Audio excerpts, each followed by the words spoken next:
to Real Shame, a show where us two fellers talk about our list of movie blind spots. These are movies that we missed for whatever reason over the years, and we're finally watching them and discussing them live, at least live when we're filming, and because we have no idea what the other person thinks about the movie until we actually hit record.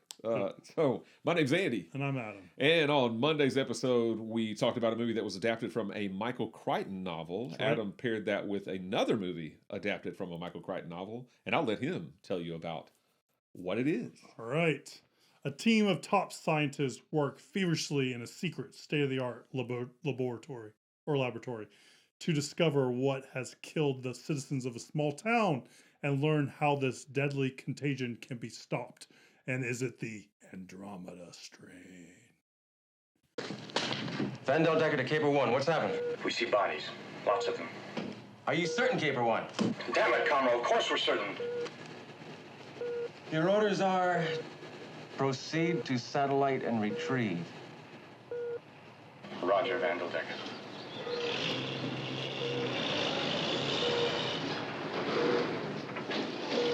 Stage your stations.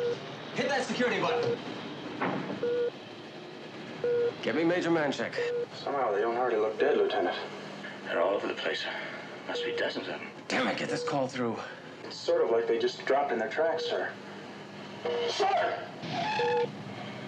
Good Christ. You see that thing in white?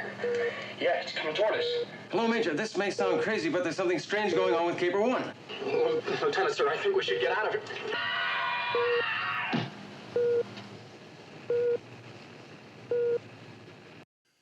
Andromeda Strain came out in 1971. It is the first filmed adaptation of Michael Crichton, the novelist, and sometimes writer and sometimes actor.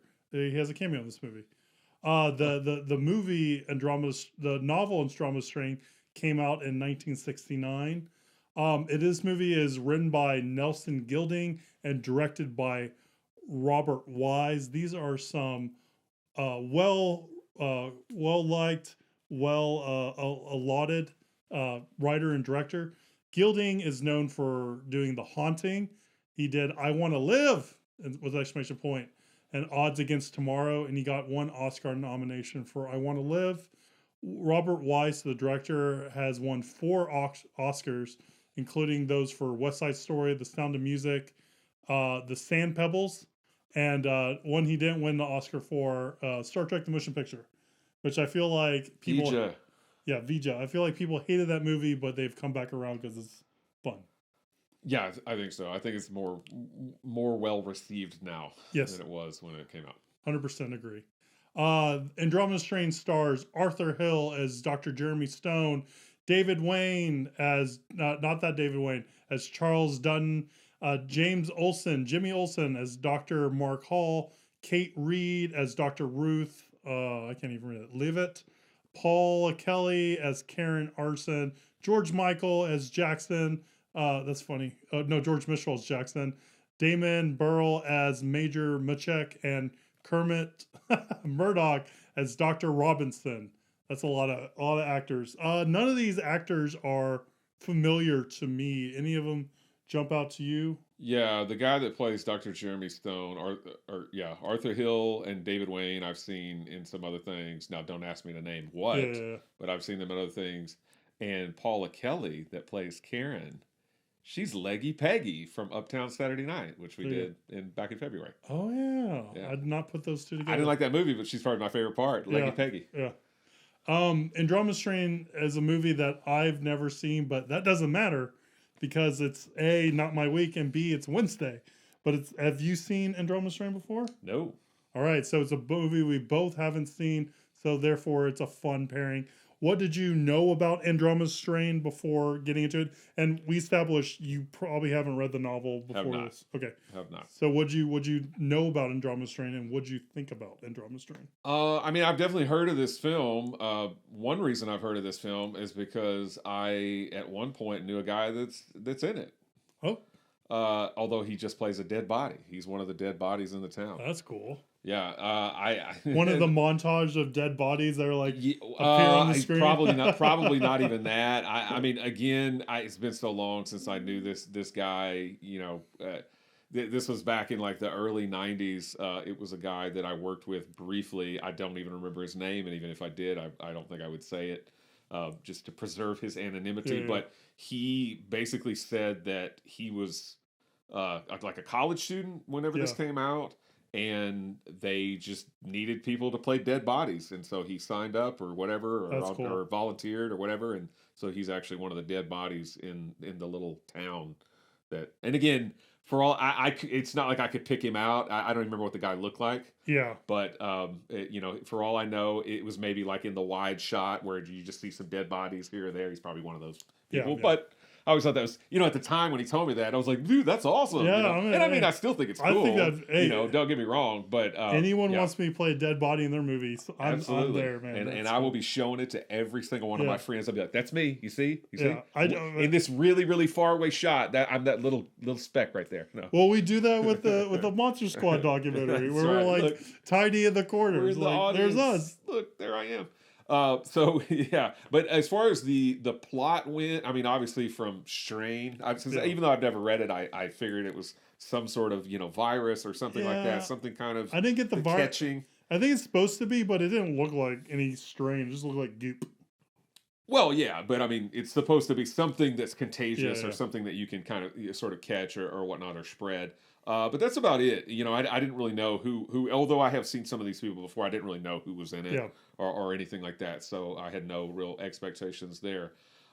As far as this movie goes, though, as far as my enjoyment of it, I like this sort of film. I like the sort of, you know, way back when we did Contagion, directed by Steven Soderbergh, and I think at the time, I think I didn't go back and rewatch the episode, but I think at the time I described it as you know, a pretty good movie or whatever, but I said it was, you know, too clinical maybe for entertainment purposes. But and I think maybe the same criticism might be kind of levied at this film, but I enjoyed this film quite a bit. I mean, just because I like whenever something like this is presented in a more realistic fashion. Not that I didn't have fun with Congo that we talked about on Monday, but a movie like this I enjoy more because I feel like they do try, this is obviously fiction, but they do try and make it as realistic as possible. This is potentially what might happen if, you know, because in the film it's an extraterrestrial, basically sort of virus kind of thing that they've brought back with them, and it's killing people. And what would you do? What kind of measures would you take to lock this thing down? What kind of contingency plans do you have in place if, you know, to prevent it from spreading? And of course, in this one, it's a biggie. You know, it's like a nuclear bomb that's going to nuke the whole facility. You know, something like that. I think a lot of modern day audiences would find this movie so boring. You know, well, okay. I do. I mean, but I for one think this kind of film is interesting. It's not super fast paced. It's not action packed. It's not any of those things. And I think the question is, how do you make a film like this fun or interesting? You know, how do you, and I mean, they do try and throw in some humor here and there. It's not particularly like super funny or anything like that, but just to try and, you know, kind of lighten the mood every now and then, they do try and throw in some humor. But I found this actually really, really interesting, again, because I do like, and I've said this before on the show, I'm more predisposed to like films that are more realistic. And again, this is science fiction. You know, it's not meant to be like, oh yeah, this definitely could happen. But it does try and depict things, I think, in a more realistic fashion. And I like the sort of not open-endedness of it, but I do like the ending of it. But I don't want to say what the ending of it is, or at least not until I find out what you thought of the film. It sounds like you didn't find it nearly as captivating as I did. I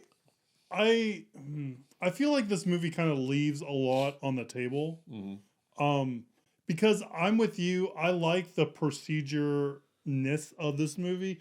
It feels like it's like Contagion, it feels like it's actually these are the what would happen Hmm. if something like this was happening and at the time, and the steps they would go through and all that.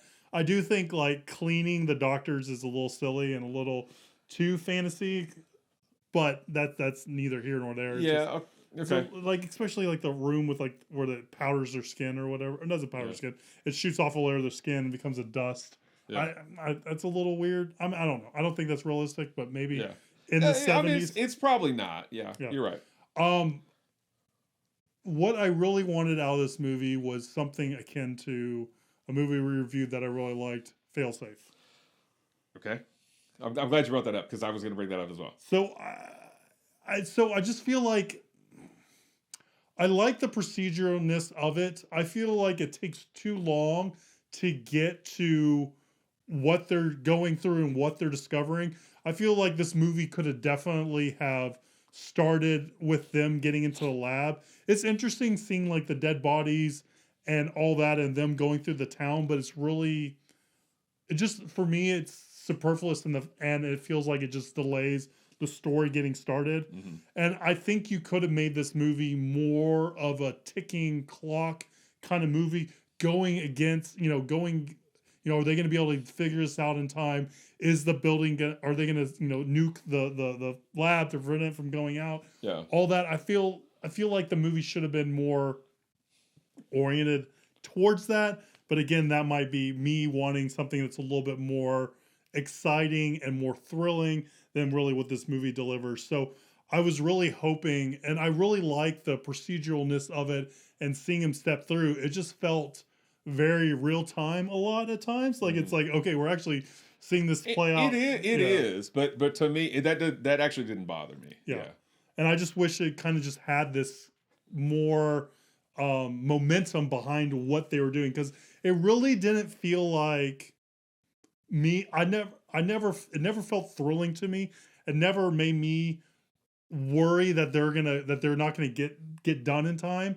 And I think like movies like Failsafe and like what I say with Gravity, you feel that clock yourself. Like the movie is putting that pressure also onto you as an audience member, and you're there with the in this case the doctors. Yeah. And I really wish the movie was able to do that and be more thrilling.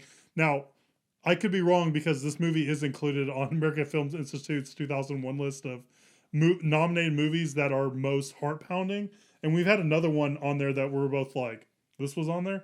But so maybe it was more thrilling to other people and more thrilling at the time. Yeah. But for me, I mean, it's hard because I look at movies like Failsafe that are prior to this movie, came out prior to this movie, even older. and they work so well for me Yeah. even now. So it's like, I don't know how to judge that. So that's kind of where I am on it. I do like with you, like the procedureness, like how realistic it is, but I just wish they kind of added some moviness to it to make you really kind of worried and hold your breath the whole time as they're trying to figure things out, if that makes any sense. As I was watching this, I kept thinking of Failsafe. Yeah. Because it's awesome movie. it doesn't, I mean, obviously the plots aren't similar in the least, but they both are similar at least in the sense that you've got something that there's an impending doom that could potentially happen, and you have to act fast, and you have just a select group of people that are making all the decisions, as the decisions that will determine humanity's fate, basically. So I think that Failsafe is by far the superior film. Don't get me wrong. I do. But yeah, no, I thought of Failsafe. I'm glad you brought that up because I honestly was probably going to forget to bring it up. But no, I definitely thought of Failsafe as I was watching this.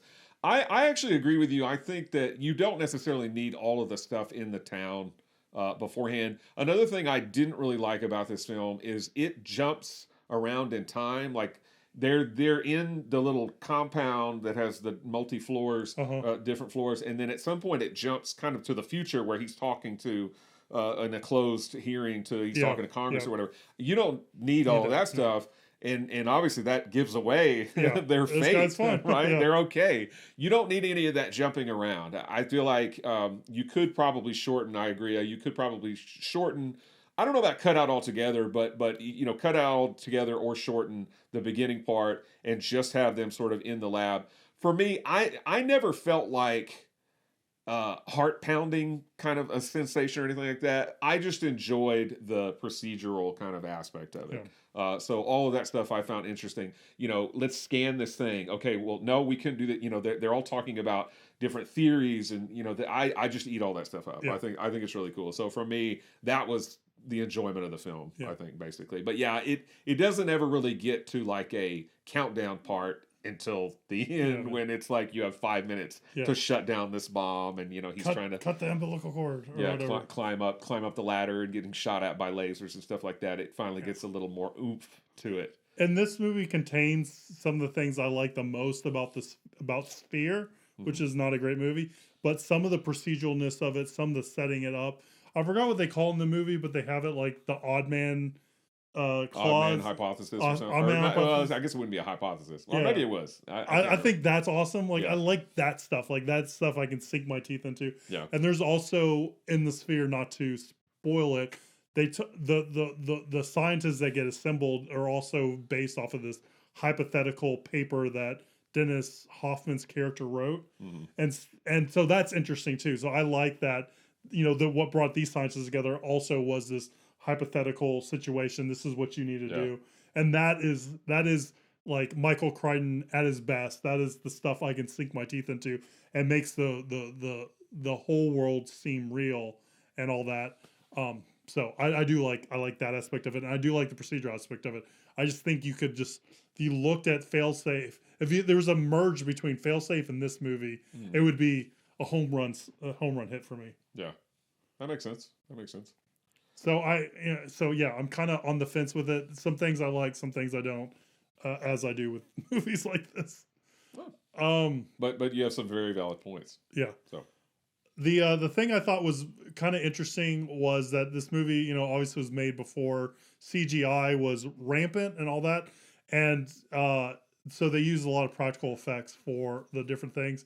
And the whole holographic display of the facility was actually created using a projector and a little simple piece of cardboard that was raised with raises each lever was added. So I thought that was kind of cool. That's awesome. Yeah. I love that stuff. Yeah. It's awesome. Again, like we said with Congo, it's cool seeing like practical effects and practical ways of doing it. And everything holds up. I think everything looks great and awesome in the movie. And it's because, it's hard to date practical things. Yeah. So yeah, that's all I want to say. Where are the critics on the Andromeda Strain?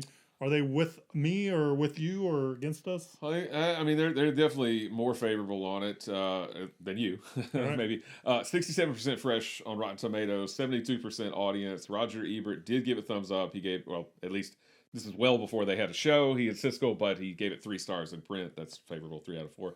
And I have no idea what Siskel thought of it because, as I always complain about, Siskel's reviews are not really curated online. Yep. You can find a handful, but I definitely didn't find one for this. Leonard Maltin gives it 2.5 stars. I didn't bother to read what Leonard Maltin said about it, but he's just sort of right there in the middle. All right. Well, that is our thoughts on Andromeda Strain. On these Wednesday episodes, we like to talk about, or not we talked about, we like to answer viewers' questions, and we pulled one from the mailbag that is like the movies we are talking about this week, and it's what are our favorite Michael Crichton adaptations?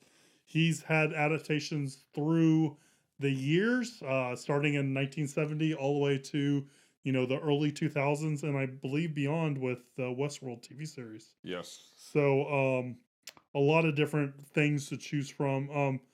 Obviously, I think in order to make this an interesting conversation, we both decided to leave Jurassic Park and its sequels off the list. Yes. Just because that would be it. We'd both say that. I think we would both say so that. we're gonna exclude the giant dinosaur in the room and talk about the other adaptations. Do you have any runners up that you like to talk about?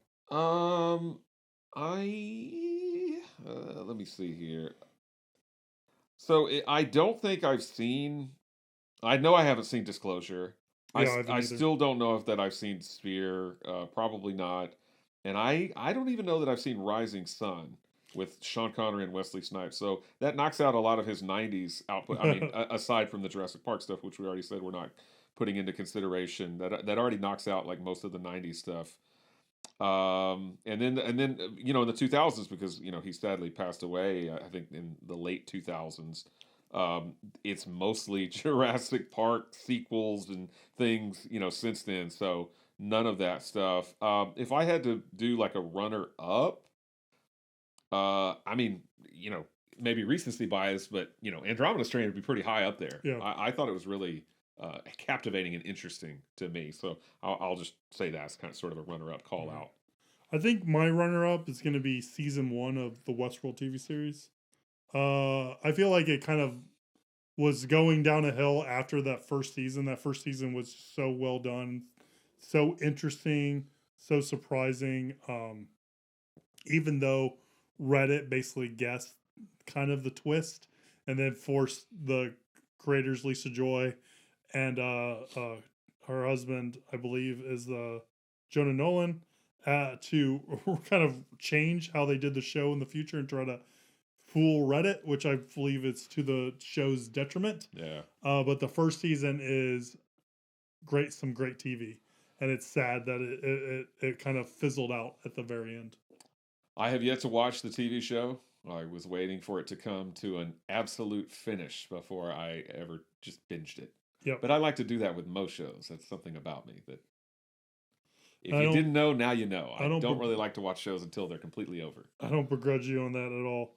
All right. Do you want to go with your number one, or you want me to go with my number one? I will go with my number one. So Westworld. So I haven't seen the TV show, but I have seen the movie. Not that that's my number one. I just want to point that out.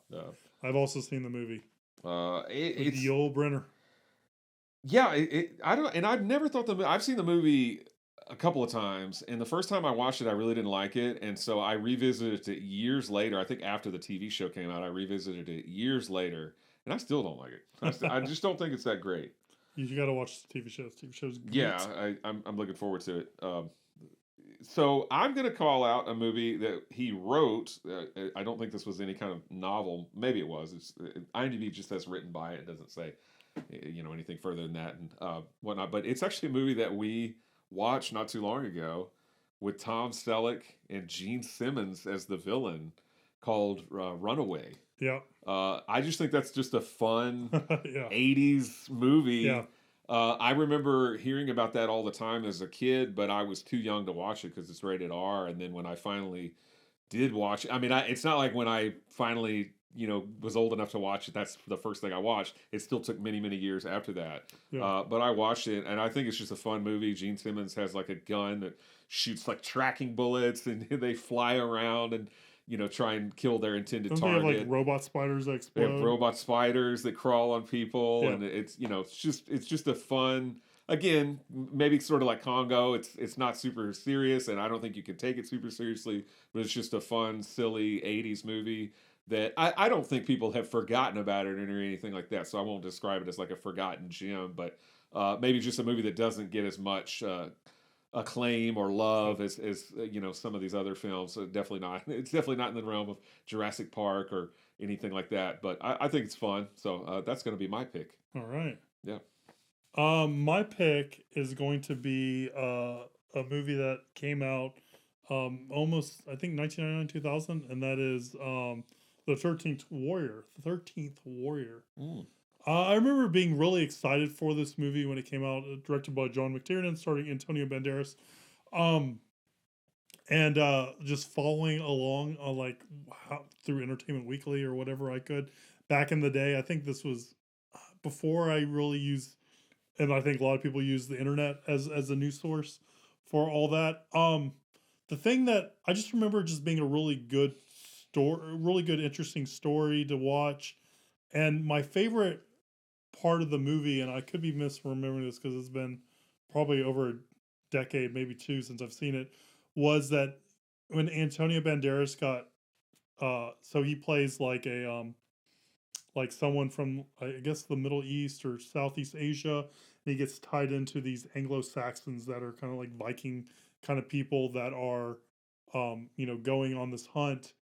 And I hope that's close. And he doesn't understand their language.